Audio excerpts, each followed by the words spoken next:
దేవునికి స్తోత్రం. ప్రియమైన వారలారా, రక్షకుడును ప్రభు అయిన యేసుక్రీస్తు వారి నామంలో మీకు శుభములు వందనాలు తెలియజేస్తూ ఉన్నాం. దేవుడు మిమ్మలను, మీ బిడ్డలను, మీ కుటుంబములను దీపించి ఆశీర్వదించునుగాక. ఆమెన్. God bless you. దేవునికి స్తోత్రం. హల్లెలూయా. ప్రియమైన దేవుని పిల్లలారా, మనం గత కొన్ని వారాలుగా దావీదు భక్తుని గురించి స్టడీ చేస్తూ ఉన్నామండి. దేవుడు దావీదుని అంచెలంచెలుగా అభివృద్ధి చేసి ఆశీర్వదించాడండి.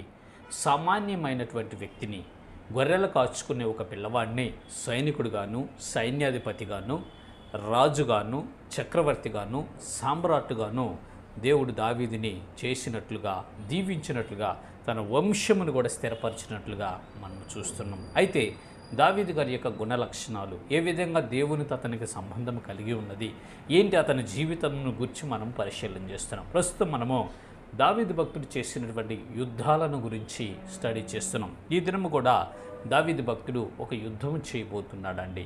ఆ యుద్ధము యెరూషలేము పట్టణములో దావీదు పురం అనబడే ఒక స్థలం ఉన్నది. అంతకుముందు దావీదు దాన్ని ఆక్రమించుకోకముందు యెబూసీలు అనేవాళ్ళు ఆ ప్రాంతంలో నివాసం ఉండేవాళ్ళండి.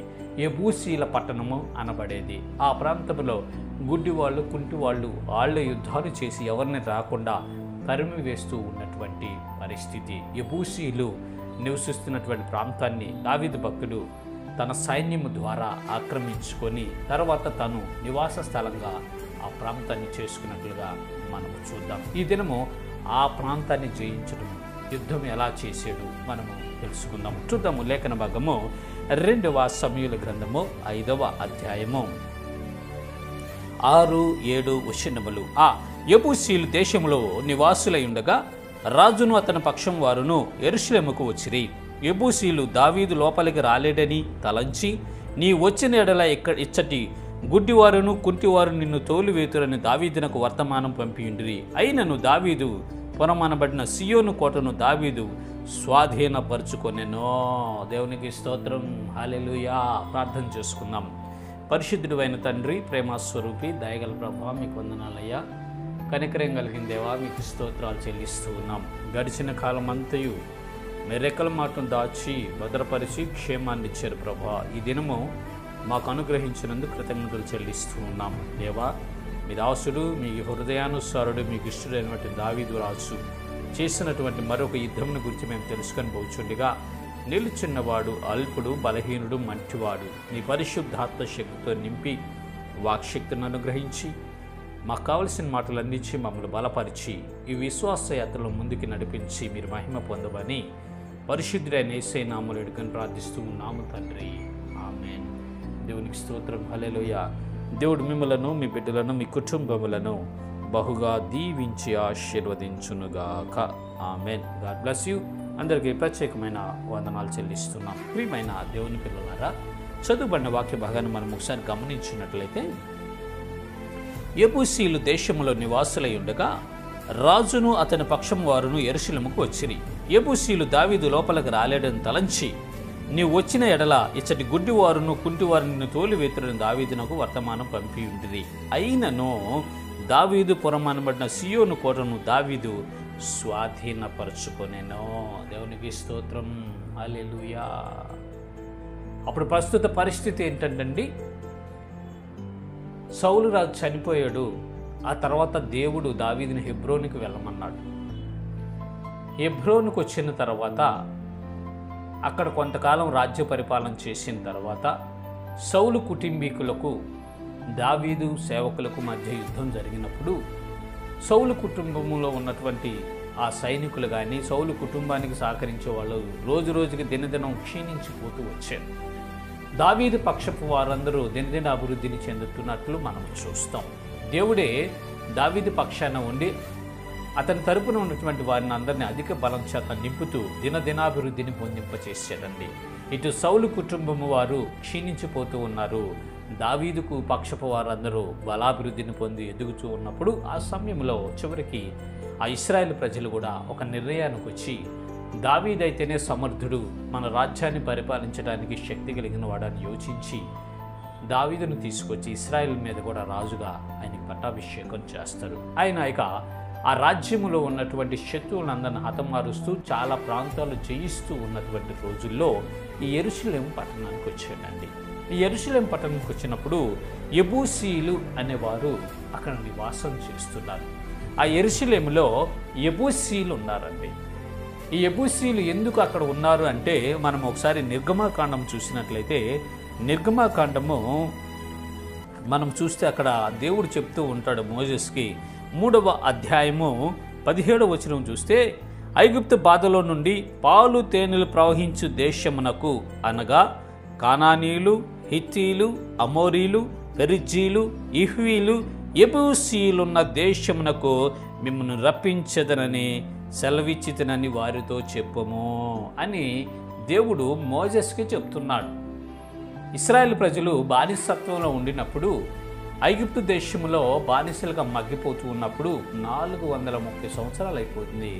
అప్పుడు వారు మొరపెట్టినప్పుడు, నిట్టూర్పు ఇడ్చినప్పుడు, ఆకాశం వైపు చూసి దేవునికి ప్రార్థన చేసినప్పుడు వారి మొరలు విని దేవుడు దిగివచ్చి వారిని ఐగుప్తు దేశంలోంచి విడిపించి ఆయన ఎన్నుకున్నటువంటి వాగ్దాన దేశం, ఆ వాగ్దాన దేశమే ఎలాంటిదంటే పాలు తేనెలు ప్రవహించేటటువంటి వాగ్దాన దేశం. పాలు తేనెలు ప్రవహించే ఆ వాగ్దాన దేశంలో ఎవరున్నారు? ఎవరిది ఆ దేశం అంటే ఇదిగో ఇక్కడ చెప్పబడ్డ 6 రకాల జాతి కలిగినటువంటి వారు ఆ పాలు తేనెలు ప్రవహించే ఆ దేశంలో ఉండినట్లు మనము చూస్తాం. ఎవరంటే వాళ్ళు కానానీయులు, హిత్తీలు, అమోరీలు, పెరిజ్జీలు, ఇహ్వీలు, యెబూసీలు కూడా ఉన్నారండి. ఈ 6 రకాల జాతుల వారు ఈ ఇశ్రాయేల్ దేశంలో అంతకుముందు ఉన్నారు. ఈ ఇశ్రాయేల్ ప్రజలు రాకముందు వారి దేశం అది. యెబూసీలు యెరూషలేము పట్టణంలో ఒక ప్రాంతంలో ఉన్నారు. అది వారి ప్రాంతమేనండి. వారి ప్రాంతంలో వారు నివసిస్తూ ఉన్నటువంటి పరిస్థితి. అయితే దేవుడు సర్వాన్ని సృష్టించాడు. సర్వభూమి ఆయనదే. ఎవరికి ఏది ఇవ్వాలో అది ఆయన ఇష్టం అండి. కాబట్టి ఇశ్రాయేలుని ఎన్నుకొని ఆ వాగ్దాన దేశం నేను వీరికి ఇస్తాను, దీనికి హద్దులు ఇవి, ఆ 6 రకాల జాతుల వారిని నిర్మూలన చేయించి మీరు దాన్ని స్వాధీనం చేసుకోనండి, దాన్ని నేను మీకు ఇచ్చి ఉన్నాను అని ఇశ్రాయేల్ ప్రజలతో దేవుడు చెప్తూ ఉన్నటువంటి రోజులు. ఆ టైంలో ఇశ్రాయేల్ ప్రజలు మోషే నాయకత్వంలో బయలుదేరి వస్తారు. ఎర్ర సముద్రం దాటి ఆ తర్వాత అరణ్యాల్లో గుండా ప్రయాణం చేసి 40 సంవత్సరాలు ప్రయాణం చేసి చివరికి ఎరుకో ఎదుట ఉన్నటువంటి యోర్దాను నదికి యువతల వాగ్దాన దేశంలో ప్రవేశించరు. అప్పటికి మోయాబు దేశంలో ఉండగానే మోషే చనిపోతారు. ఆ తర్వాత నాయకుడైనటువంటి యెహోషువ ఆ నది దాటి లోపలికి వచ్చేసి ఎరుకోను చుట్టుపక్కల ఉన్నటువంటి ప్రాంతాలన్నిటినీ చాలా ప్రాంతాలను జయించి ఆయా గోత్రికులకు వాటిని స్వాస్థ్యంగా పంచి ఇస్తాడండి. ఇంకా చాలామంది మిగిలిపోతారు. వాటిలో చాలా గోత్రాల వాళ్ళు, చాలా ప్రజలు, రకాల ప్రజలు మిగిలే ఉంటారు. మొత్తం పూర్తిగా జయించలేరు ఇశ్రాయేల్. కారణం ఏంటంటే వారు దేవునిని పూర్తిగా అనుసరించకుండా వేరే వాటిని అనుసరించటం వలన వాళ్ళ శత్రువుల చేతిలో వీళ్ళు ఓడిపోతూ ఉంటారు.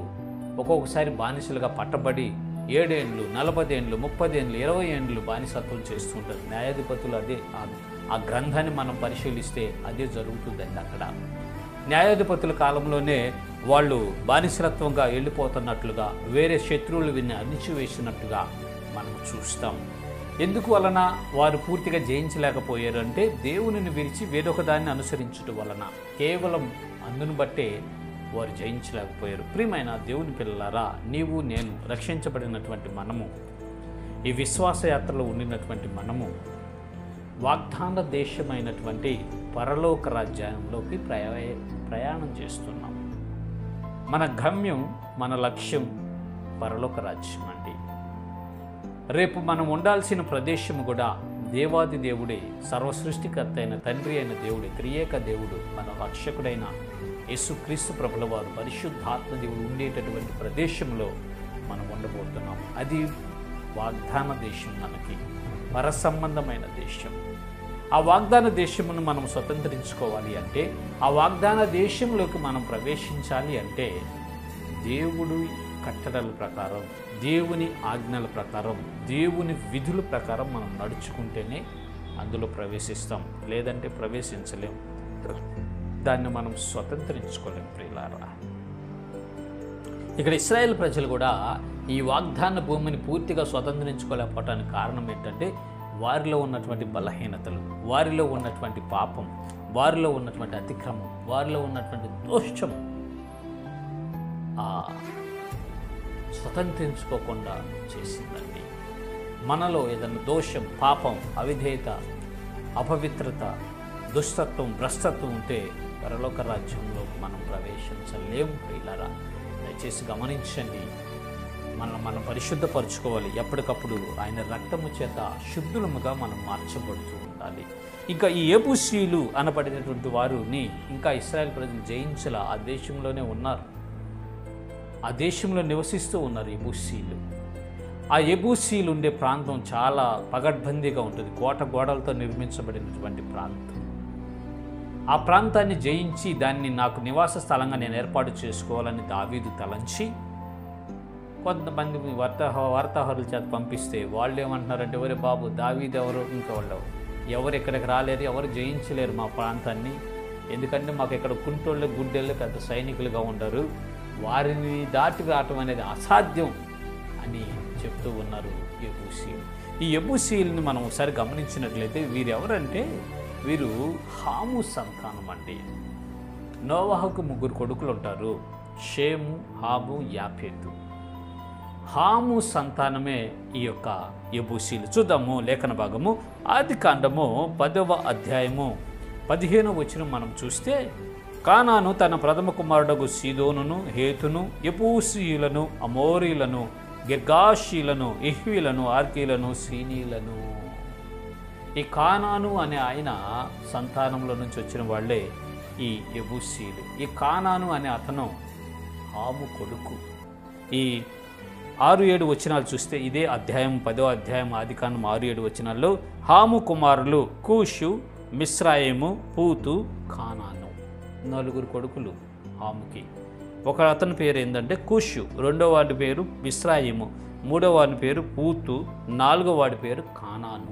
ఈ కానాను అనేటటువంటి వ్యక్తి ఎవరి కొడుకు అంటే హాము కొడుకు. నోవాహుకి 3 కుమారులు ఉంటే ఆ 3 కుమారుల్లో హాము కొడుకు కానాను. ఆ కానాను గర్భంలో నుంచి వచ్చినటువంటి వారు యెబూసీయులండి. ఈ కానాను సంతానమే అప్పుడు ఆ దేశాల్లో అష్షూరు దేశం కానీ, ఇశ్రాయేల్ దేశం కానీ, పాలస్తీనా కానీ, లెబనాన్ కానీ, సిరియా కానీ, ఈజిప్ట్ కానీ, ఈ దేశాలన్నిటిలోకి హాము సంతానం వెళ్ళిపోయింది. హాము ఈ ప్రాంతాలన్నిటినీ ఆక్రమించుకున్నట్లుగా మనం చూస్తాం. షేమేమో అటు వెళ్ళిపోయాడు, బబులోను మన మధ్య ఆసియాకి వెళ్ళిపోయాడు షేము. యాపేతేమో ఇటు సైడ్ వెళ్ళిపోయాడు సముద్ర ప్రాంత తీరాలకి. కాబట్టి ఈ హాము సంతానమే యెబూసీయులు. ఈ హాము సంతానంలో యెబూసీయులు ఇన్ని రకాల జాతుల వాళ్ళు వచ్చి వీళ్ళు భయంకరమైన పాపం చేయటం వలన, హేయమైనటువంటి కార్యాలు, దేవునికి అయిష్టమైనటువంటి పనులు చేయటం వలన వారిని డిస్ట్రాయ్ చేసి ఇశ్రాయేల్ ప్రజలను తీసుకెళ్ళి ఆ భూమిలో నాటాలనేదే దేవుని యొక్క ఉద్దేశము. దేవునికి స్తోత్రం, హల్లెలూయా. అందుకే మోజెస్ ద్వారా ఇశ్రాయేల్ ప్రజలను విడిపించి వాగ్దాన దేశము నడిపించి ఆ వాగ్దాన దేశంలో వారిని స్థిరపరచకండి. దాన్ని ఈ దావీదు భక్తుడు వచ్చే టయానికి ఆ యెరూషలేములో ఈ దావీదు కోట, సియోను కోట అనబడేటటువంటి ప్రాంతంలో యెబూసీయులు నివసిస్తున్నప్పుడు అప్పుడు దావీదు తన సైనికులతో చెప్పాడు. ఏమనంటే, వెంటనే వెళ్ళిపోయి దాన్ని ఆక్రమించుకోండి, వెంటనే మీరు వెళ్ళిపోయి దాన్ని ఆక్రమించుకొని దాన్ని స్వాధీనం చేసుకోండి, యెబూసీయులందరినీ హతం చేయండి అని తన సైన్యానికి చెప్పాడు. అయితే అది రహస్య మార్గాల గుండా, ఒక కాలవ దారిలో, ఒక సొరంగంలో గుండా కోట గోడలతో నిర్మించబడి ఉంటుండటం వలన కొంచెం కష్టతరమైనప్పటికీ ఆ యెబూసీయులను అందరినీ హతము చేసి దావీదు భక్తుడు ఆ ప్రాంతాన్ని ఆక్రమించుకొని ధనపురముగా మార్చుకొని పేరు మార్చాడు. దావీదు పట్టణముగా మార్చబడింది. దావీదు పురం అని దానికి పేరు పెట్టడం మనం చూస్తాం. ప్రియులారా, కేవలం దావీదు తన యొక్క విశ్వాసమును బట్టి, దేవుని యందు అతనికి ఉన్నటువంటి నమ్మికను బట్టి ఆ ప్రాంతాన్ని జయించినట్లు మనం చూస్తాం. అక్కడ ఉన్నటువంటి కుంటి వాళ్ళు యుద్ధం చేయడానికి వచ్చినప్పుడు వారందరినీ హతం చేసి, వారందరినీ అర్థం చేసేసి ఆ ప్రాంతాన్ని హస్తగతం చేసుకుని చుట్టూ ప్రహరీ గోడ, మంచి బలమైన కోట గోడలు కట్టించి తన సామ్రాజ్యాన్ని స్థిరపరచుకున్నట్లుగా మనం చూస్తాం ప్రియులారా. దావీదు భక్తుడు ఎక్కడికి వెళ్ళినను ఏమి చేసినను యుద్ధములో ఓటమి అనేది లేదండి. దావీదుకి ఓటమి లేదు ప్రియులారా. కారణం ఏంటంటే దేవుని చిత్తానుసారంగా దైవ భక్తితో దేవుని అనుగ్రహం చేత ఆయన యుద్ధం చేస్తూ ఉంటాడు. ఇప్పుడు ఇస్రాయేల్ ప్రజలు ఇస్రాయేల్ దేశానికి సిరియా దేశానికి యుద్ధం జరుగుతుంది, ఇస్రాయేల్ దేశానికి ఇరాన్కి యుద్ధం జరుగుతుంది కదా. అంతకుముందు హమాస్తో చేశారు, అంతకుముందు లిబియాతో, చాలా దేశాలతో వాళ్ళు యుద్ధం చేశారు. అయినప్పటికీ ఏ యుద్ధంలోనైనా ఇస్రాయేలీలే గెలుస్తారు కానీ వేరే వాళ్ళు గెలవరు. ఎక్కువ నష్టం శత్రువులకే జరుగుతుంది, ఇస్రాయేలీలకి తక్కువ నష్టం జరిగింది, అది గెలవటమే. ఇప్పుడైనా ఇరాన్లో ఉన్నటువంటి అణు రియాక్టర్లన్నింటినీ డిస్ట్రాయ్ చేసేసారు ఇస్రాయేలీలు అమెరికా సహాయంతో. భూగర్భంలో అండర్ గ్రౌండ్లో నిర్మించినటువంటి అణు కేంద్రాలను సైతం విచ్ఛిన్నం చేసేసారన్నమాట. భయంకరమైనటువంటి బాంబులు, బ్లస్టర్ బాంబులు, B2 బాంబ్స్ వాడేసి అణు రియాక్టర్స్ని, అణు కేంద్రాలను, యురేనియం శుద్ధి చేసే కర్మాగారాలన్నిటినీ డిస్ట్రాయ్ చేశారు. అంటే అణు పరీక్షలు చేసి అణు బాంబులు తయారు చేసుకోకుండా శత్రువుల్ని ఆ విధంగా దెబ్బతీస్తారండి. ఇస్రాయేలీలు ఏ యుద్ధంలో పాల్గొన్నా వాళ్ళే జయం పొందుతారు. కారణం ఏంటంటే ఇదిగో ఈ దావీదు భక్తుడి దగ్గర నుంచి వాడు యుద్ధ పాఠాలు నేర్చుకున్నారు. వారి యొక్క యుద్ధ నీతికి మూలాధారం ఎవరంటే కింగ్ డేవిడ్ అనుసరించేటటువంటి యుద్ధ వ్యూహాలనే ఈ ఇశ్రాయేల్ ప్రజలు అనుసరిస్తూ ఉంటారు. ప్రియమైనటువంటి పిల్లలారా, ఈ దావీదు గారు ఎక్కడికి వెళ్ళినాను, ఏ యుద్ధంలో పాల్గొన్నానో విజయమే కానీ అపజయం దావీదుకి. కారణం దేవుడు అతనికి తోడై ఉండటం వలన, దేవుని సహాయంతో అతను యుద్ధానికి వెళ్ళటం వలన, దేవుడు చెప్పింది చెప్పినట్లుగా ఆయన చేయటం వలన యుద్ధంలో జయాన్ని పొందుకుంటున్నట్లు మనం చూస్తాం. ఈ యెరూషలేం ప్రాంతంలో ఈ యెబూసీలు నివసిస్తున్నటువంటి ప్రాంతమును ఆక్రమించుకోవటం అంత సామాన్యమైనటువంటి విషయం కాదండి. ఎంతో ధైర్య సాహసాలు, తెలివితేటలు, యుక్తి, ప్రజ్ఞ ఉంటేనే ఆ ప్రాంతాన్ని ఆక్రమించుకోగలరు. సామాన్యమైన మనుషులు దాన్ని ఆక్రమించుకోలేక దాన్ని అట్లా వదిలేశారండి. ఇది మన వల్ల కాదు అని చాలామంది వదిలేశారు. అయితే దావీదు భక్తుడు దాని మీద ప్రత్యేకమైనటువంటి శ్రద్ధ నిలిపి దృష్టి ఫోకస్ చేసి తన సైనికులను, తనతో ఉన్నటువంటి జనులను పురికొల్పి ధైర్యపరిచి ప్రార్థించి దైవుని చిత్తం ద్వారా వెళ్ళండి నాన్న, నేను ప్రార్థన చేస్తూ ఉంటాను, మీరు వెళ్ళి యుద్ధం చేయండి అని తన సైన్యాధిపతుల్ని, సైనికులను పంపించి ఆ యొక్క యెబూసీయులు నివసించే ప్రాంతాన్ని ఆక్రమించుకొని అక్కడ సురక్షితమైనటువంటి నివాసం కొరకు కొన్ని కట్టడాలు కట్టించినట్లు ఒక పురమనే అక్కడ నిర్మించి కోటగోడలను బలోపేతం చేసినట్లు మనం చూస్తాం. ప్రియులారా, ఓ సహోదరి సహోదరుడా, నీవు నేను మనం యుద్ధంలో ఉన్నాం. మనం ఎన్నోసార్లు పడిపోతూ ఉన్నాం ప్రియులారా. సైతానుడి చేతిలో ఎన్నోసార్లు మనం ఓడిపోతున్నాం. శారీరక బలహీనతల చేత మనం పట్టబడుతున్నాం. ఏదో ఒక ఆశ, ఏదో ఒక ఆలోచన మనల్ని కొంగదీస్తూనే ఉంటుంది. ఏదో ఒక శరీర కార్యం మనలో ఉండి మనల్ని బలపరుస్తూనే ఉంటుంది, బలహీనపరుస్తూనే ఉంటుంది. దాన్ని మనం జయించలేక పడిపోతూ ఉంటాం ప్రియులారా. అయితే మనము ప్రభువును హత్తుకోవాలి, దేవునికి ప్రార్థన చేయాలి, ఉపవాసాలతో జాగారాలతో మన యొక్క బలహీనతను గురించి ఆయన సన్నిధిలో ఎత్తిపెట్టి ప్రార్థించినప్పుడు దేవుడు మనకు సహాయం చేస్తాడండి. నేను యెహోవా యొద్ద విచారణ చేయగా ఆయన నాకు ఉత్తరం ఇచ్చెను, నాకు కలిగిన భయములన్నిటిలో నుండి ఆయన నన్ను తప్పించెను అని దావీదు భక్తుడు ఏ రీతిగా మాట్లాడుతున్నాడో మనము కూడా దేవుని యొద్ద విచారణ చేయాలండి. దేవునికి విన్నవించాలి, దేవునికి తెలియచేయాలి. ప్రభువా, ఇదిగో ఈ బలహీనత నన్ను పడవేస్తుంది, దేవా ఈ బలహీనతలు నేను పడిపోయాను, ఈ వ్యసనము నన్ను కృంగదీస్తుంది,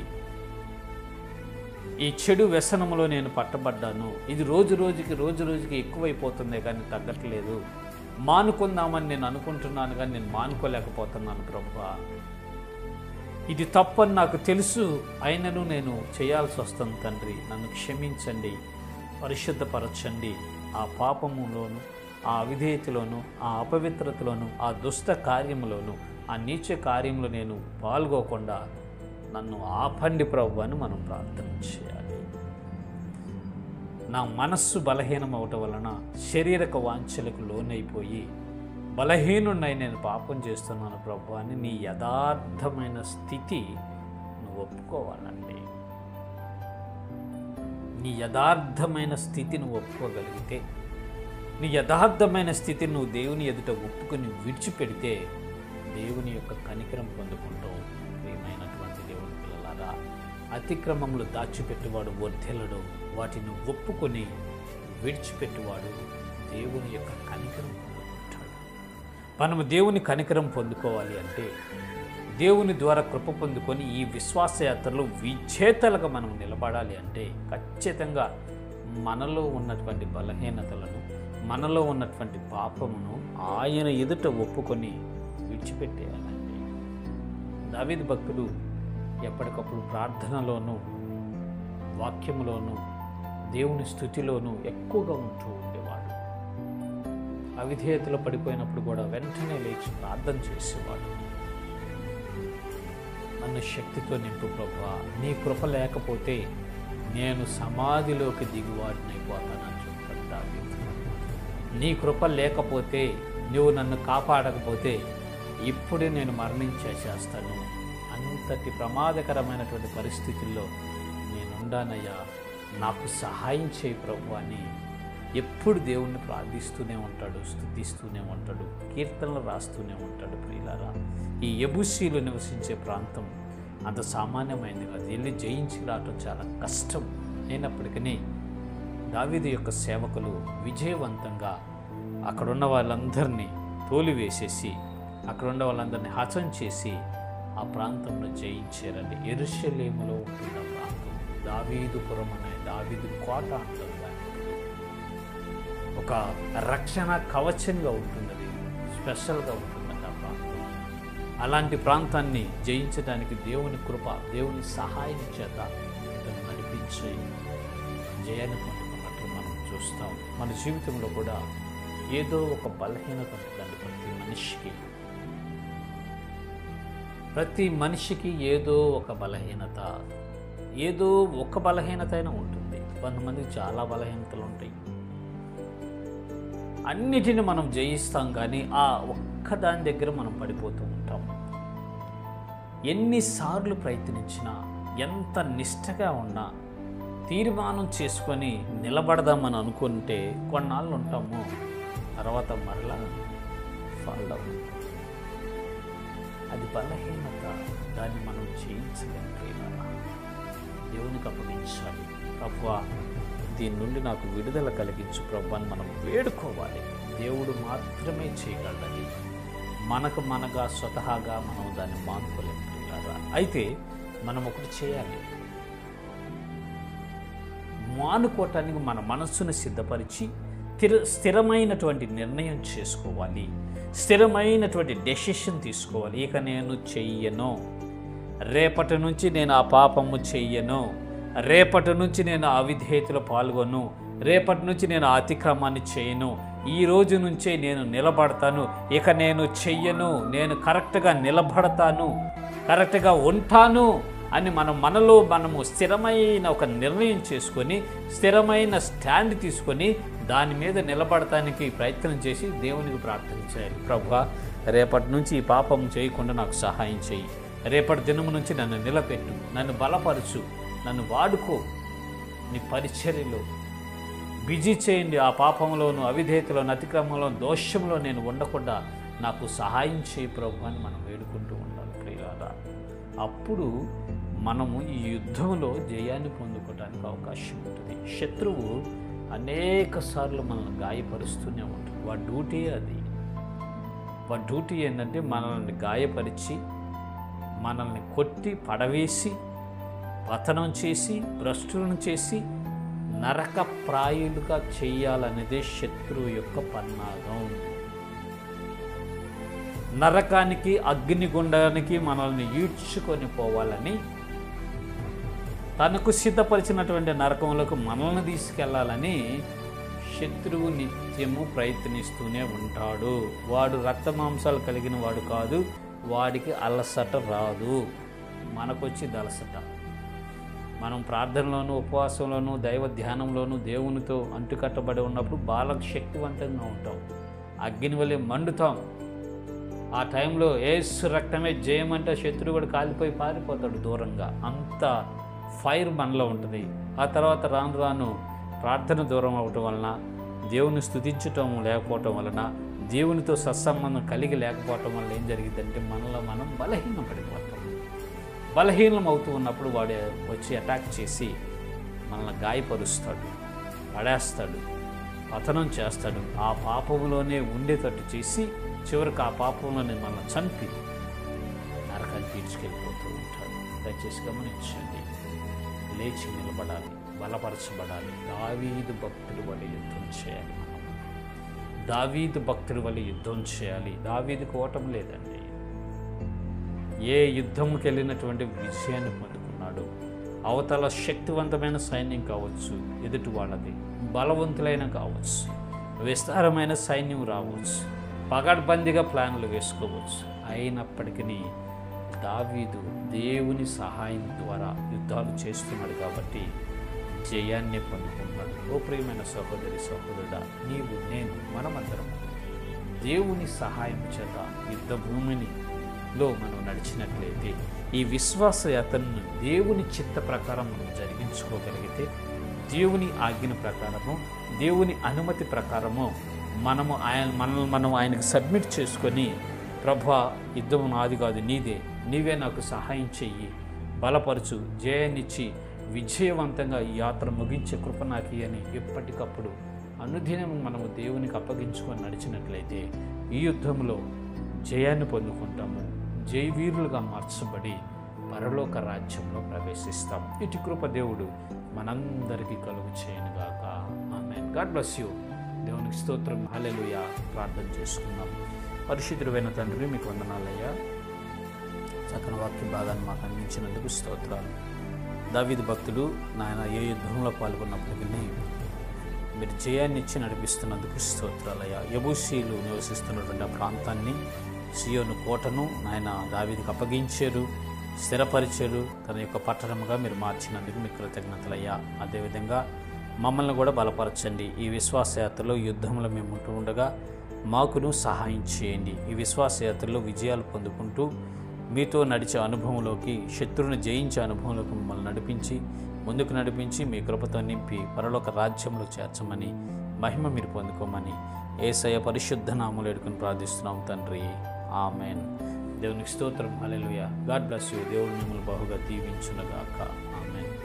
ప్రైజ్ ది లార్డ్.